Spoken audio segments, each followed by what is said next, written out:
Thank you and welcome to the show this morning. The topic this morning is the third International Conference on Alcohol and Harm Reduction in Cape Town, South Africa in 2006.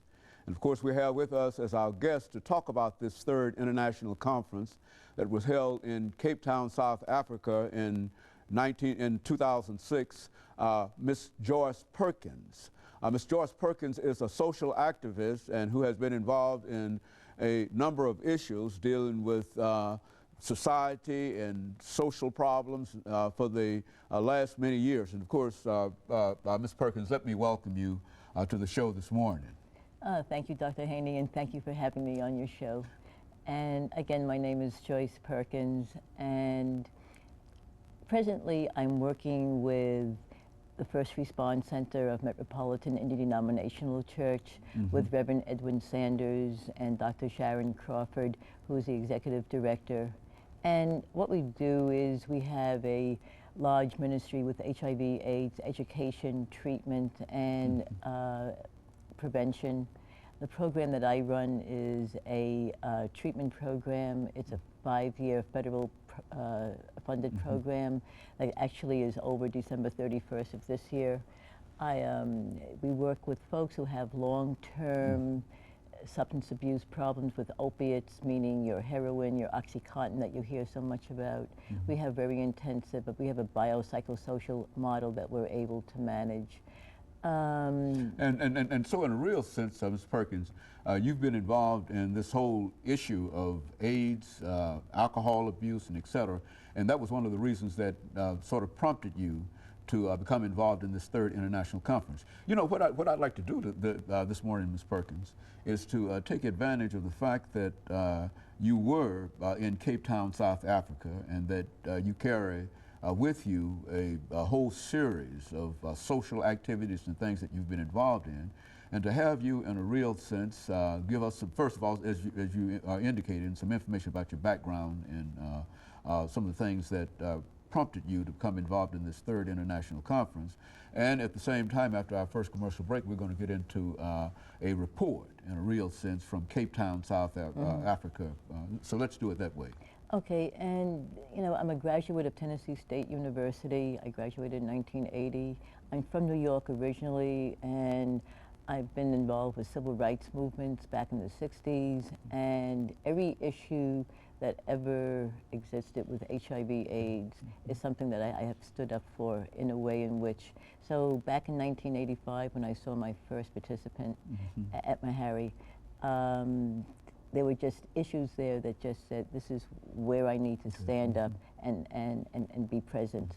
And what happened was I had the opportunity, this is my second trip to South Africa, and during the first trip we were able to go over there and basically take a quick view, take an assessment of some of the needs. And I was determined to go back there on my own because I wanted to really feel the sense of the streets in the way in which we couldn't do it on the first trip. And you know, the good is always working, and I was able, it was very grateful that I was able to get this trip in order. I stayed at a YMCA with very moderate facilities. The compound was in a very high-risk area. The whole entire compound was locked. You had to have a key to even get into it, and then you had a double lock to get into your rooms and things of that nature. There was security there, and I say that, you know, and I had no fear. I felt safe the whole entire time. The issue of HIV/AIDS is just so, whether it's here in this country or certainly the magnitude that happens in South Africa, is just so great with what is going on. And the conference was the beginning of it in terms of allowing myself to meet people from across the world, specifically around Africa, and certainly there were other countries represented as well too.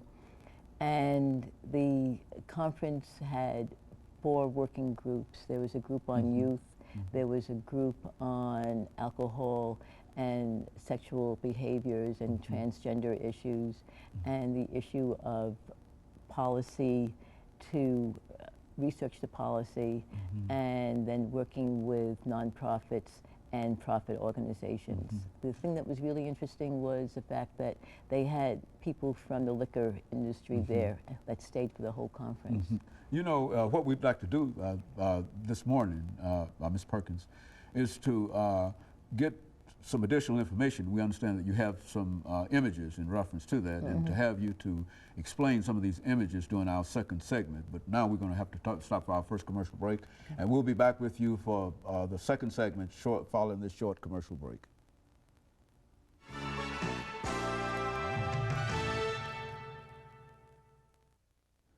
Thank you and welcome back to the second segment of the show for today. The topic is the third International Conference of Alcohol and Harm Reduction held in Cape Town, South Africa in 2006. And we have with us an individual who was a participant in this event in Cape Town, South Africa, Ms. JPerkins. And of course, Ms. Perkins, let me continue our conversation of the last segment, and at the same time to recognize that you do have a number of images from South Africa that you'd like to show us and talk about today. And so let's let you do that from that perspective. And like, you know, I took the first shot, and I just wanted to say that Cape Town is a city of contradictions. It is probably one of the most extraordinary, beautiful cities I have ever seen. Not that I have traveled that much, but it's just truly pure beauty. And on the other side, I have never seen such poverty and unacceptable living conditions for an individual in the year 2006.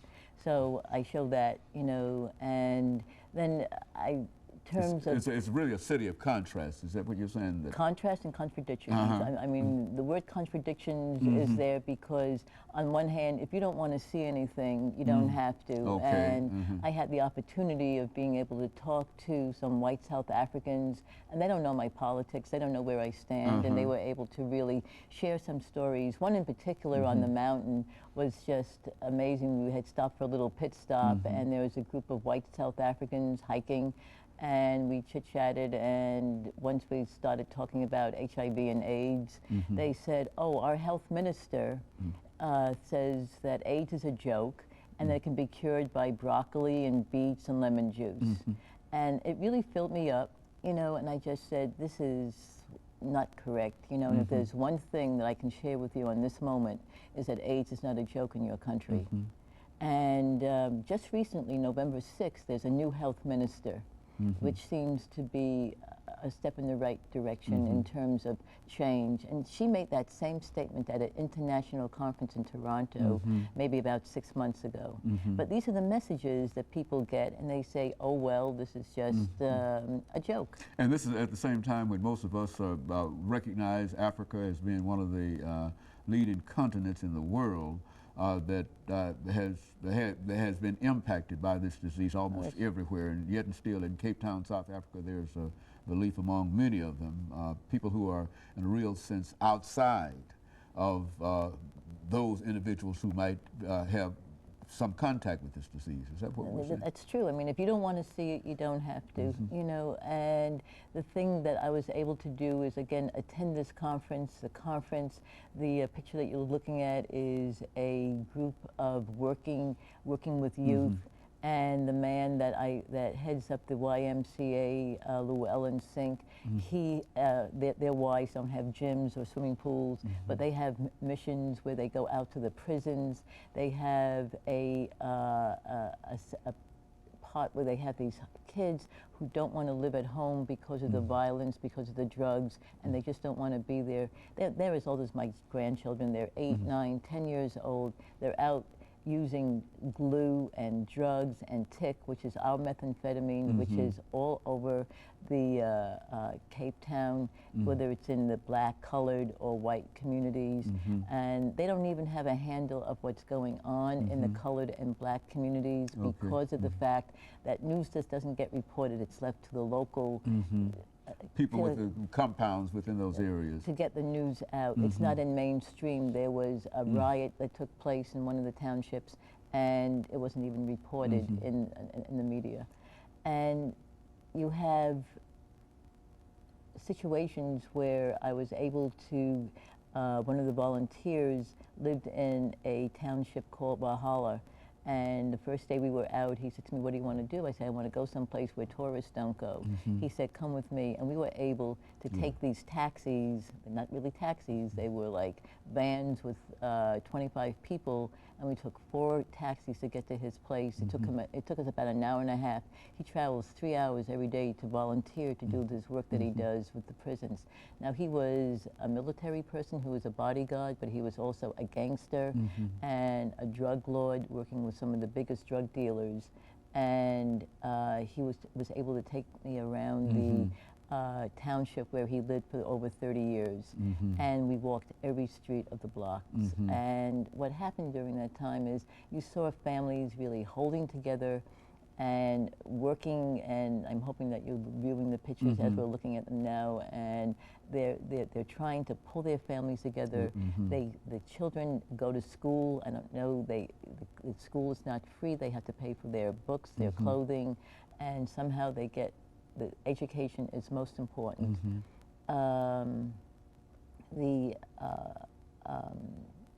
Families, you also see pictures of these homeless kids that again are 8 and 9 years old.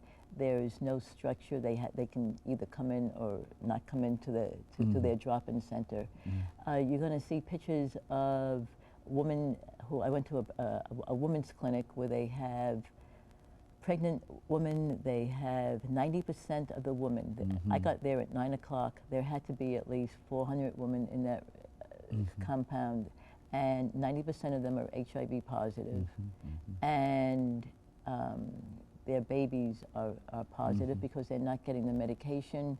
I went to a compound where a program called Thelber, where they have babies, and that was sad, not only because it was babies, because in this country, pediatric cases are almost unknown because of the medications. There's no medications that are out.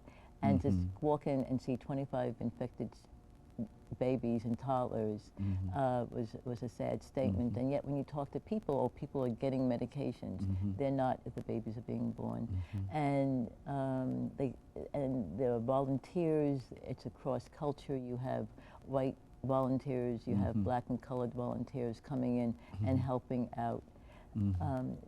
Do they still use the old apartheid distinctions in Cape Town as well? You know, colored, black, and white? And it's very, I mean, there was a compound of housing is still very, you know, there are people living in townships, and we passed this one very large development of housing that was empty. Well, we're going to have to take our second commercial break here, but let me say during this last few seconds here that when we come back, we want you to explain some of these townships and some of the problems that you personally saw while you were there, and leading on later on to this whole idea of perhaps raising the question, what can the world, the international community do? Because it seems that this is a real problem and that there's almost no knowledge in reference to it. And of course, we'll be back with our audience following this very, very short commercial break.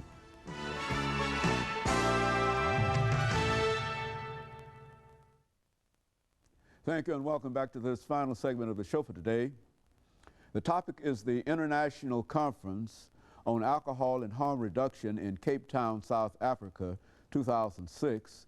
And we have with us our guest, Ms. JPerkins. Now, of course, Ms. Perkins, let me give you an opportunity over this last segment to talk about some of the things that you saw in South Africa that you believe our viewers would be interested in, and in a real sense give us a report, because we've not been to to Cape Town, but you just came from Cape Town, and tell us within that perspective about what you saw, and then later on you can perhaps give us some recommendations in terms of what we ought to do in reference to what you saw. Oh, thank you. And I think that in terms of the drug problem that I witnessed and saw is that, one, they have alcohol is just rampant.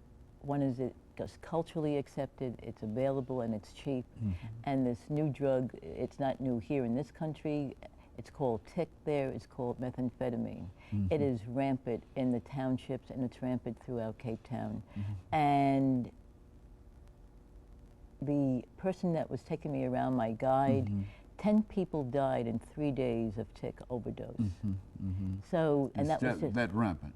that is what was happening, and that, I mean, it was one of his best friends that had been that overdosed from it, and it's very, and it's, again, it's cheap, it's available, and people use it, and there's no treatment. There is only one treatment center in Cape Town that's sponsored by the government. I got to see that. I'm sure that you've seen the photo of the treatment center there, and there are private treatment centers, but you have to have money to do that. It's not available. In terms of what the townships were like, I mean, people care. You see people mending their housing. They're trying to paint them, make them look nice. You see clothes hanging out all the time. The children are in school. Again, schools are not free. They have to pay for them. They need clothes.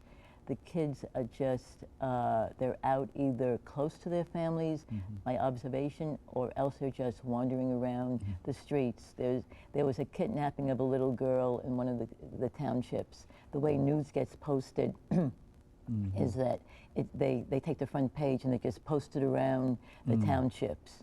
And I went to several townships, but you know, it just seems to be not everybody buys a paper, and not everybody has a TV. The electricity is scarce. Electricity goes out.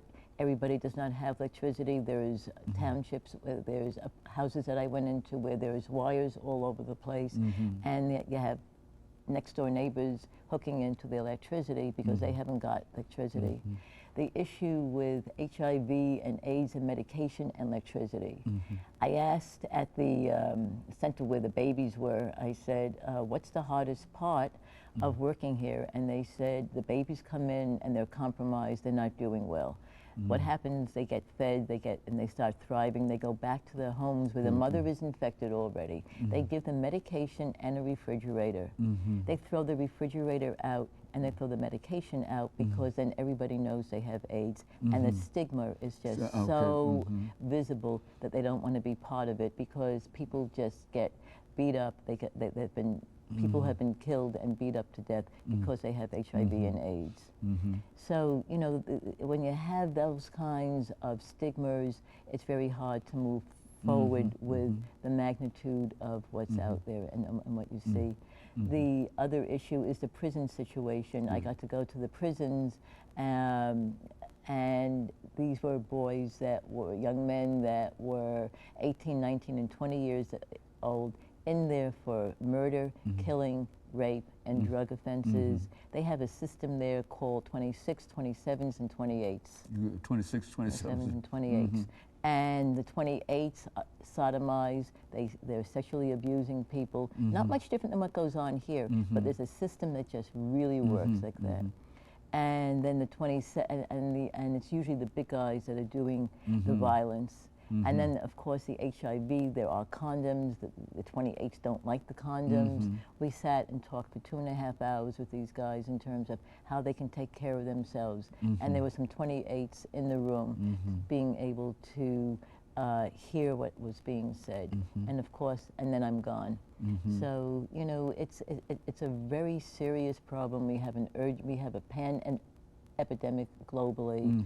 We're going to be celebrating World AIDS Day. The theme this year is keep the promise and accountability. But now what we're saying here now is that since Africa is such an important continent, that unless we can really deal with it, with this situation in the Cape Towns and the Durbans and all of these other cities where we've heard reports, then there's absolutely nothing that we should hope of ever eradicating this disease. Is that what we're saying? Well, you know, I mean, again, if I, you know, I think of the 20-odd years I've been working, you know, I always think there's hope. I think that people need to be accountable. I think that people in grassroots and in political elected officials, we have been doing this work for 1980, you know, it's 27 years already. and we know what needs to be done. We don't have to have any more studies. You know, we need to put into practice what we already know. In terms of drug use, we have a country here in this country that won't even let needle exchange exist to help addicts keep themselves clean from AIDS and from hepatitis C. The same is true. There are, you know, countries that need this kind of, it's a very inexpensive, it really needs to be paid attention to in terms of prevention and education. But leaders and elected officials need to take a stand, and there needs to be a real pulling together of resources. I mean, there's no, as long as there's hunger in this world, there can be no justice, you know, and you're losing potential teachers, you're losing, I mean, potential, no matter how you're looking at it, you're losing a segment of a population. It's a genocide. You know, and of course we've got about 3 minutes, but I think that the message that you have is not only an excellent message in terms of AIDS prevention and et cetera, but I think it's also a message that could be used by dealing with some of our young people, which is to say that you've talked about the lack of education and what people will do in terms of education. Why don't you use the next 3 minutes that we have here to talk to our young people who really don't seem to have an interest in education and et cetera, and perhaps tell them about what is being, you know, how other individuals in Africa and other places might yearn for the kind of free education that's here. All I can say is, I think Spike Lee said it, wake up, you know, just really wake up, use every moment. I have 3 grandsons. I tell them every day, use your brain, pay attention, listen, and, you know, school, it's the thing that you're going to do for the next 20 years. You know, I mean, you can say it as a joke. I mean, when I look at all the Game Boys and everything like that, put it aside, take a book, read, talk to somebody, talk to an adult. I mean, education is so important, you know, as well as, you know, being part of the community, you know, paying attention to what's going on. And this is for the older adults, the young adults. I hear stories about TSU students just wasting time, not paying attention, not wanting to do their work. The same is true over Vandy. I was in a conversation last night. Everybody is like, I don't have to do anything. We have health care, we have every issue is back on the table. You know, we need to wake up. Very good. And one of the things in reference to these reports about dealing with Africa, do you think that there's some way that we can create a new national consciousness among our leaders in terms of dealing with some of these issues? Look, I mean, you know, there has to be the private and nonprofit sectors working together. The churches are involved. There has to be not separatism, but really a coalition and being inclusive of every piece of resource possible. Because again, I see it as a genocide. You know, I see people dying. I mean, even in this country, I mean, we have, what are we talking about? Sexual behavior and drug behavior. Something that could really be stopped.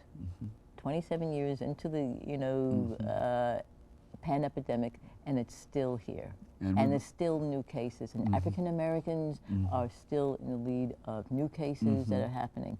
Something's not right with that picture. We're doing something that, you know, we got to be talking to each other more. We have to be able to be open and hearing new ways of doing things, because what we're doing is not working. Very good. And of course, over this last half minute, Ms. Perkins, let me thank you for coming by and giving us that excellent report on what is going on in Cape Town, South Africa, in addition to all of the other information that you gave us, especially to our young people. I think that will be instructive to them. And of course, let me also encourage our audience to tune in again next week for another informative edition of Comments. Thank you and good morning.